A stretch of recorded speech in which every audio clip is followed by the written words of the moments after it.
Buenas tardes, hermanos. Seguimos con la primera carta del apóstol Juan y estamos ya terminándola. Han sido de mucha bendición, sin duda, los estudios que hemos tenido y a los hermanos que nos han estado hablando acerca de esta carta, de su temática.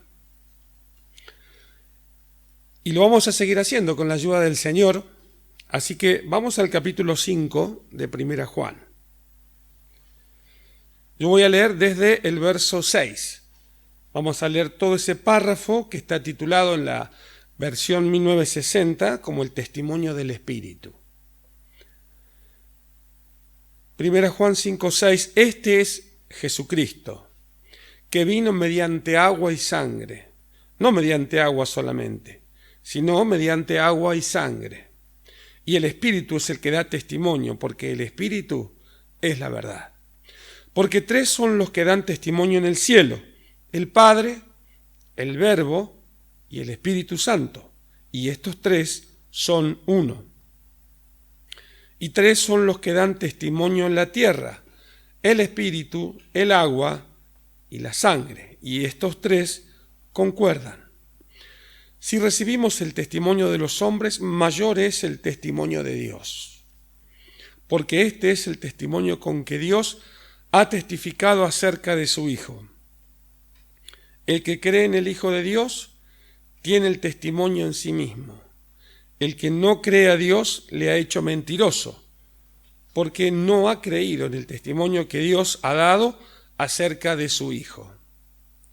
Y este es el testimonio, que Dios nos ha dado vida eterna, y esta vida está en su Hijo. El que tiene al Hijo tiene la vida. El que no tiene al Hijo de Dios no tiene la vida. Oramos. Padre, bendice tu palabra en nuestros corazones, que al considerarla, Señor, tú nos hables, podamos sacar enseñanza, podamos aprender, podamos, Señor, llevar a nuestros corazones y a la práctica en nuestras vidas tus mandamientos. Padre, que tú nos hables y que tu palabra haga la obra para la cual, Señor, la has enviado. En el nombre del Señor Jesús, amén. Bueno, hay una palabrita aquí que se repite mucho, ustedes lo habrán visto ya, y es la palabra testimonio. Testimonio.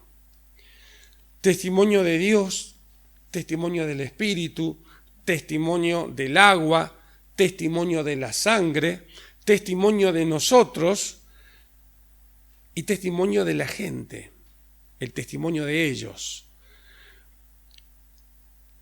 Es muy interesante poder analizar por qué es importante, ¿por qué es importante dar testimonio?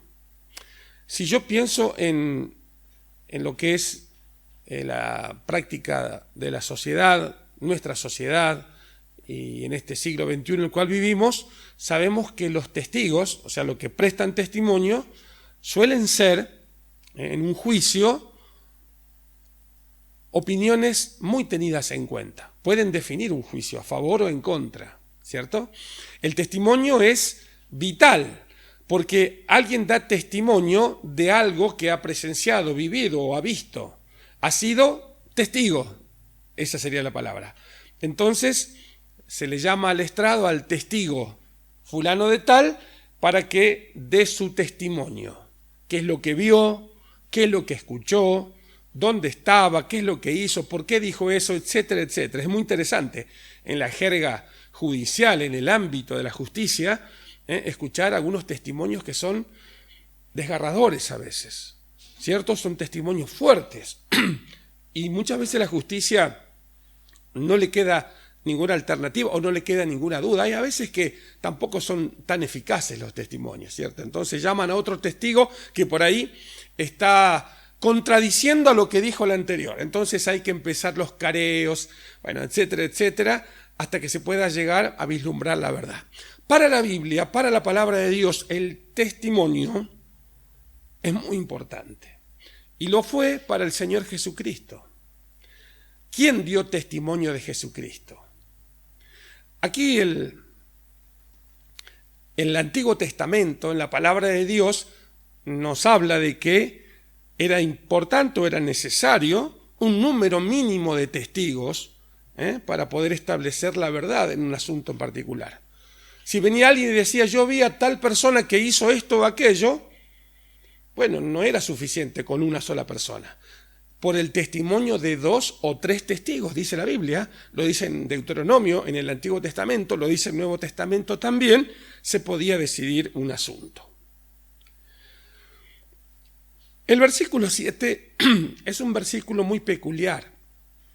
Los estudiosos, los exégetas, las autoridades, digamos, bíblicas en cuanto al estudio del lenguaje griego en el cual se escribió el Nuevo Testamento, aseveran de que en los mejores manuscritos ese versículo 7 no estaba. ¿Qué dice el 7? 3 son los que dan testimonio en el cielo: el Padre, el Verbo y el Espíritu Santo. Y estos 3 son uno. Bueno, ¿es mentira esto? No, es absoluta verdad, ¿cierto? Bueno, pero ¿por qué decimos de que no están en los mejores manuscritos?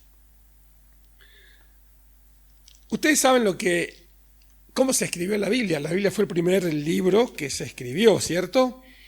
Y el primero que fue llevado a la imprenta, cuando se imprimieron los primeros ejemplares, los primeros tomos. Y una vez estaba un predicador muy famoso, un exégeta, probablemente el erudito más reconocido del siglo XX, de principio del siglo XX, que era el doctor Archibald Robertson. Estaba jugando en un momento allí con sus apuntes, hablando acerca de la epístola de Romanos. Bien. Y él dice, un poco en serio, un poco en broma, no sé qué hubiera hecho Pablo si no hubiera tenido algunos apuntes de dónde sacar los pensamientos. Por ejemplo, los míos. Claro, todo el mundo se echó a reír porque uno se imagina el apóstol Pablo necesitando de los apuntes de algún hombre. Imposible. Pero lo dijo más que nada, ¿saben para qué? Para poder ejemplificar lo que en la antigüedad, cuando se transcribía y se copiaba la Biblia a mano, porque no había fotocopiadora, tenían los escribas que copiar diligentemente cada palabra que estaba escrita allí en la Biblia y hacer una copia. Entonces lo más probable es que algún apunte escrito al lado del texto sagrado haya sido incluido como parte integrante de él. Hay que decir las cosas como son. Si no estaba este texto en los mejores manuscritos, no estaba, lo cual no quiere decir que no sea cierto. Pero en este aspecto sabemos que Dios dio testimonio y lo hizo a través del Espíritu Santo, que son los que dice el verso siguiente, que dan testimonio en la tierra: el Espíritu, el agua y la sangre. Bueno, ¿cómo dio testimonio el Espíritu? Mateo 3:16, vamos a leer ahí.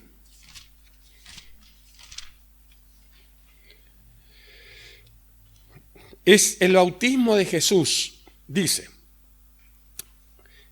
Y Jesús, después que fue bautizado, subió luego del agua, y aquí los cielos le fueron abiertos, y vio al Espíritu de Dios que descendía como paloma y venía sobre él. Miren el verso 17. Dice, y hubo una voz de los cielos que decía: este es mi Hijo amado, en quien tengo complacencia. Aquí tenemos el testimonio del Espíritu Santo. También en la transfiguración, Mateo 17:5 nos dice: mientras él aún hablaba, una nube de luz los cubrió, y he aquí una voz desde la nube que decía, la voz de Dios: este es, de nuevo, mi Hijo amado, en quien tengo complacencia. A él oíd. Hermanos, el testimonio del Espíritu no pudo ser más contundente con Jesucristo. Ya vamos a ver cómo debe ser nuestro testimonio, pero veamos lo que nos presenta Juan, el testimonio del Espíritu, en repetidas oportunidades. El Espíritu Santo dio testimonio de que Jesús era el Hijo de Dios, sin lugar a dudas. ¿Cuál es el testimonio del agua? Miren, hermanos, la Biblia nos habla del lavamiento del nuevo nacimiento. Y en eso tenemos que ver Tito capítulo 3, verso 5. Tito 3, 5.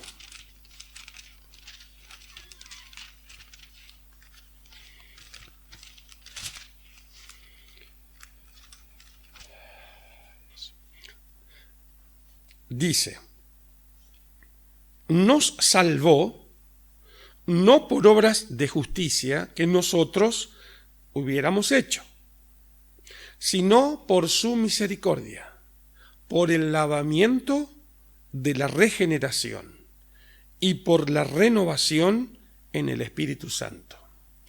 El agua, simbolizando la regeneración o el nuevo nacimiento, también da testimonio de nuestro Señor Jesucristo y de su obra. Uno piensa en el agua e inmediatamente piensa en limpieza, en renovación, en frescura. Podríamos hasta decir en un sinónimo de vida. Hermanos, donde no hay agua, no hay vida, ¿verdad? Así que el agua de su palabra, y por medio del nuevo nacimiento, es el testimonio también que tenemos aquí en la tierra acerca de Jesucristo y de su obra. No solo el Espíritu, también el agua de su palabra. Pero en tercer lugar tenemos al otro integrante de este trío del versículo 8. ¿Cuál es?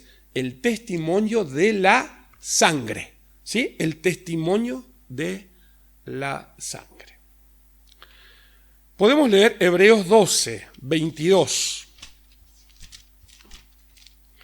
Dice Hebreos 12, 22. Está relatando aquí el autor la experiencia del pueblo de Israel en aquel monte que ardía en fuego, dice, cuando Dios se manifiesta con su poder, con su fuego de su presencia, de tal forma que el monte humeaba, nos dice la Biblia. Y aquí agrega, verso 22 del capítulo 12. Sino que os habéis acercado al monte de Sión, no el Sinaí, que era el monte de las tablas de la ley, sino el de Sión, a la ciudad del Dios vivo, Jerusalén la celestial, a la compañía de muchos millares de ángeles, a la congregación de los primogénitos que están inscritos en los cielos, a Dios, el juez de todos, a los espíritus de los justos hechos perfectos. Y observen el verso 24. Observen. Dice, a Jesús, el mediador del nuevo pacto, y a la sangre. Aquí está el tercer testigo, ¿sí? El primero era el espíritu, el segundo, el agua, el tercero, la sangre. Y acá dice, ¿qué es lo que hace un testigo? Habla, da testimonio, expone, se explaya, dice. Bueno, acá tenemos la sangre hablando. ¿Escuchan? La sangre hablando. Por supuesto es una figura del lenguaje, porque la sangre obviamente que no habla, pero no habla con las palabras que nosotros pronunciamos de nuestra boca, habla de otra manera, de la manera que eligió Dios. Dice, la sangre rociada que habla mejor que la de ¿quién? la de Abel. Al que le gusta la ciencia forense, ¿cierto?, se dará cuenta que para poder tener indicios de mayor o menor valor, pero indicios al fin, acerca de, por ejemplo, un crimen que se ha cometido, es importante ver si hay manchas de sangre. ¿Por qué? Porque la sangre habla. ¿Y de qué habla? De que alguien fue herido, tal vez mortalmente. Y puede ser muy pequeño, puede haber quedado salpicada, hasta sacan, por supuesto, hacen cálculos los médicos forenses y los peritos para ver si el arma homicida de haber existido se empuñó de la derecha, de la izquierda, de arriba, de abajo. Yo recuerdo el crimen del fiscal Nisman, ¿se acuerdan? ¿Cómo es tan, a los ojos de los expertos, tan importante? Pequeños detalles, ¿cierto? Bueno, la sangre habla. La sangre habla. Pero acá no tenemos la sangre que está hablando acerca de una persona víctima en el sentido humano, ¿cierto? Sino de alguien que la puso, que la dio, hemos sido rociados con ella y fue nada menos que la sangre de ¿quién, hermano y hermana? De nuestro Señor Jesucristo. 3 testigos. El Espíritu. Este es mi Hijo amado. En Él tengo complacencia. El agua. Renovados, lavados por el agua de su palabra. Santificados por ella. La sangre. La sangre rociada. No cualquier sangre. No era la sangre que cayó de la víctima, sino una sangre aplicada, podríamos decir así. Una sangre rociada, que habla mejor que la sangre de esa primer víctima en nuestra humanidad, que fue Abel. Esta es la sangre de Jesucristo. Así que hemos visto el testimonio del Espíritu, hemos visto el testimonio del agua y hemos visto el testimonio de la sangre. En el versículo 11 y 12, leo. Dice, porque, vuelvo a 1 Juan, por supuesto, 5, 11. Y este es el testimonio, que Dios nos ha dado vida eterna, y esta vida está en su Hijo. El que tiene al Hijo, tiene la vida. El que no tiene al Hijo, no tiene la vida. ¿Saben de quién es este testimonio? No es del Espíritu, no es del agua y no es de la sangre. Es el testimonio de Dios el Padre. Es el testimonio de Dios el Padre. Este es: Dios nos ha dado vida eterna y esta vida está en su Hijo.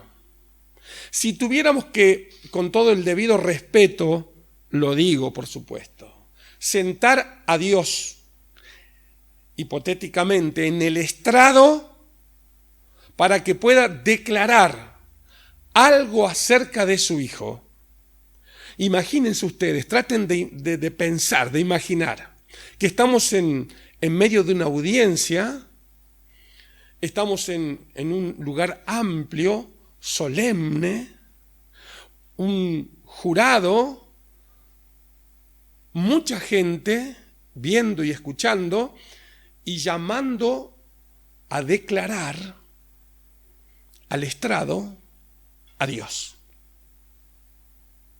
Y preguntándole, sigo hablando por supuesto en términos obviamente de suposiciones, ¿qué puede decir él de su Hijo?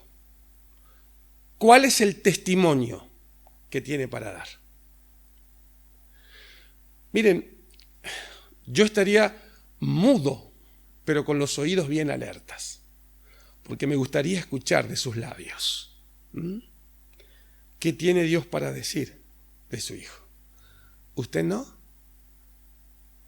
¿Te gustaría saber? No hace falta que llamemos a Dios al estrado, ni que imaginemos un juicio de este tipo, ni una declaración en este sentido. Porque Dios ya ha hablado. Porque Dios ya ha dado testimonio. ¿Y qué ha dicho?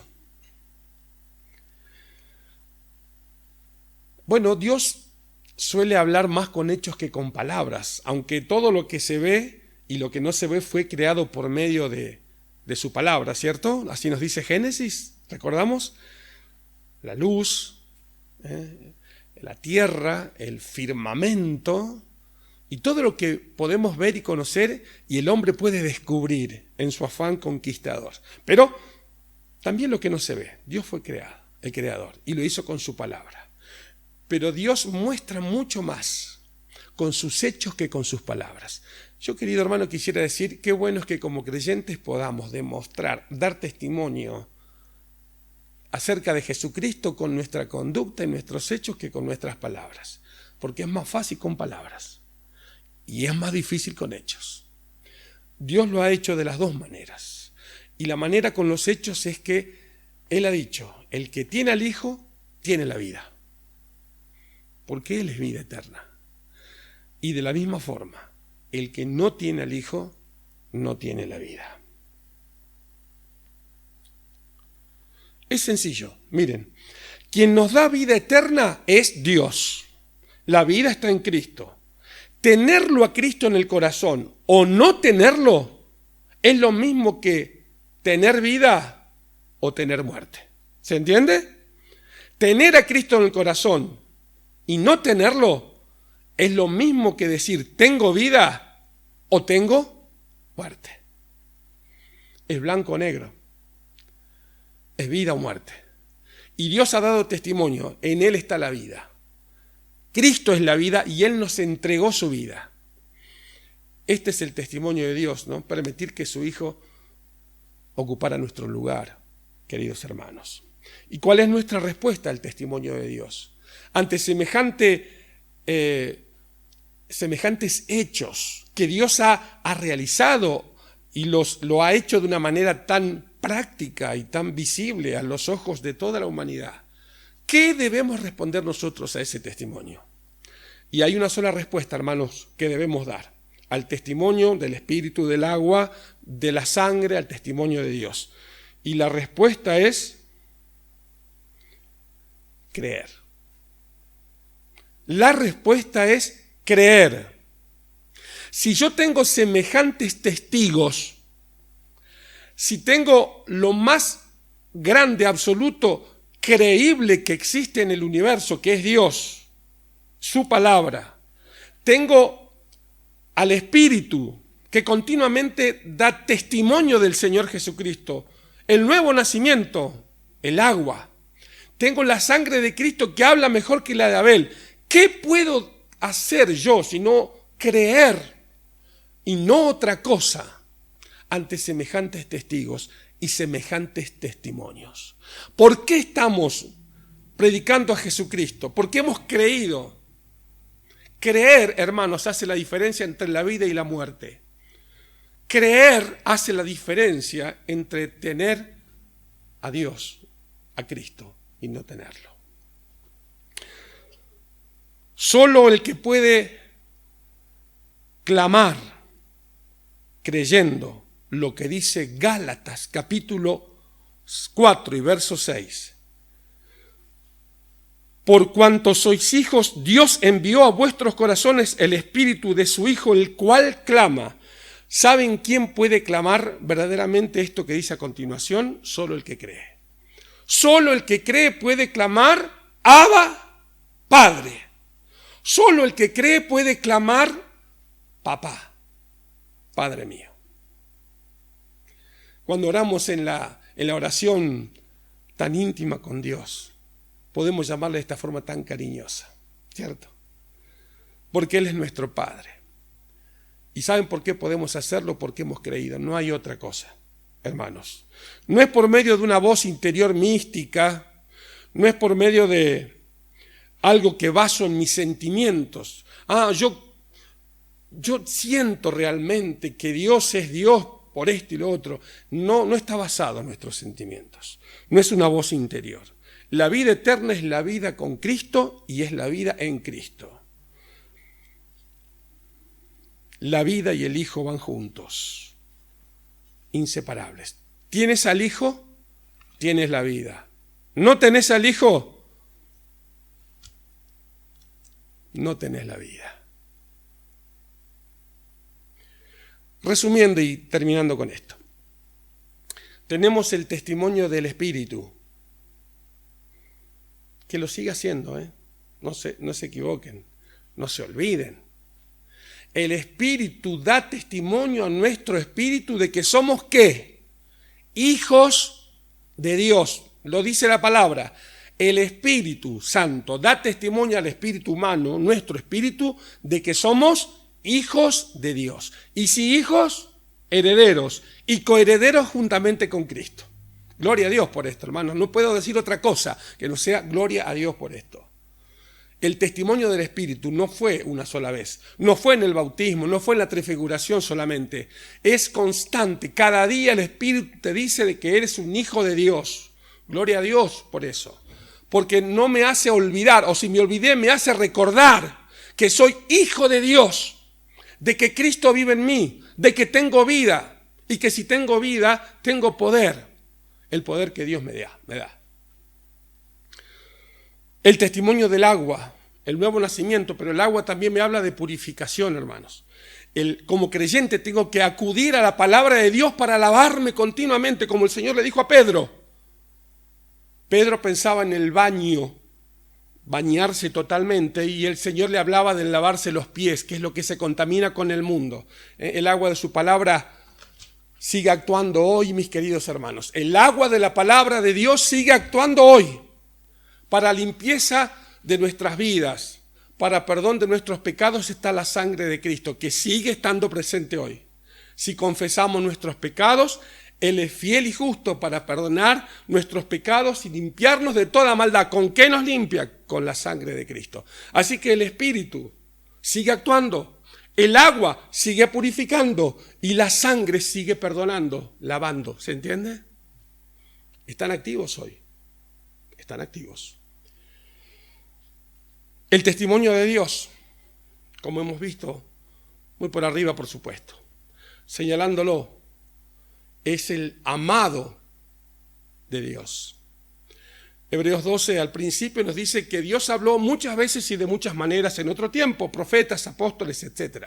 Ahora nos ha hablado con el lenguaje, como testigo que es Él, habló con un lenguaje. No es verbal, no es gramatical, no es audible como si fuera una lengua, sino que es el lenguaje de hijo. Dios nos ha hablado por su Hijo. Es el testimonio actual, vigente, de Dios para el mundo, pero para nosotros también.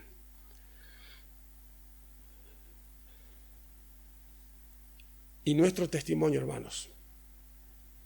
¿Cómo es nuestro testimonio? Si el mundo puede ver en nosotros buen fruto, como dice Mateo 7, 16 al 18,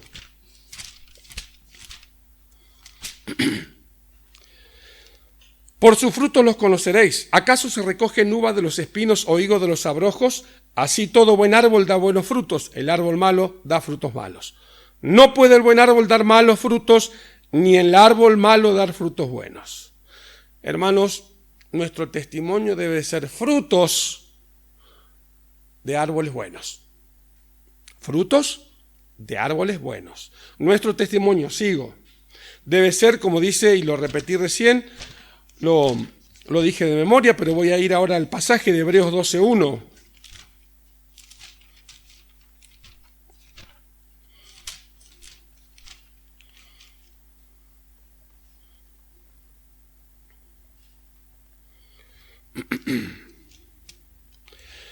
Por tanto, nosotros también, teniendo en derredor nuestro tan grande nube de testigos, despojémonos de todo peso y del pecado que nos asedia, y corramos con paciencia la carrera que tenemos por delante, puestos los ojos en Jesús. Es el testimonio, hermanos, de un fruto santo. Así debe ser nuestro testimonio. Proverbios 22:1. Otra forma de dar nuestro testimonio es la buena opinión de los demás. De más estima es el buen nombre que las muchas riquezas, y la buena fama más que la plata y el oro. Mi querido hermano, ¿qué está diciéndonos aquí la palabra de Dios? de que nuestro testimonio también incide y es el reflejo de lo que opinan los demás, la buena fama de nosotros. Porque nosotros escuchamos hoy en día en muchas mentes liberadas, entre comillas, yo hago lo que quiero, no me importa lo que dicen los demás. Al creyente sí le debe importar lo que dicen los demás, porque eso es parte de su testimonio. ¿Está claro, cierto? No podemos andar así diciendo, soy libre porque hago lo que quiero y no le rindo cuentas a nadie. Sabemos que el primero al cual debemos rendirle cuentas es a Dios. Por lo cual nuestro testimonio tiene que estar vinculado a la buena opinión de los demás. No es solo ser, en este caso vale el dicho, sino también parecer. Y en Proverbios nos quedamos para ver el último versículo de esta noche, Proverbios 20:11. Dice, aún el muchacho es conocido por sus hechos, si su conducta fuere limpia y recta. Hermanos, el testimonio de nuestra conducta debe ser limpia y recta. Ese es el testimonio con el cual decimos lo que Dios ha hecho en nuestras vidas. Que el Señor nos bendiga. Amén.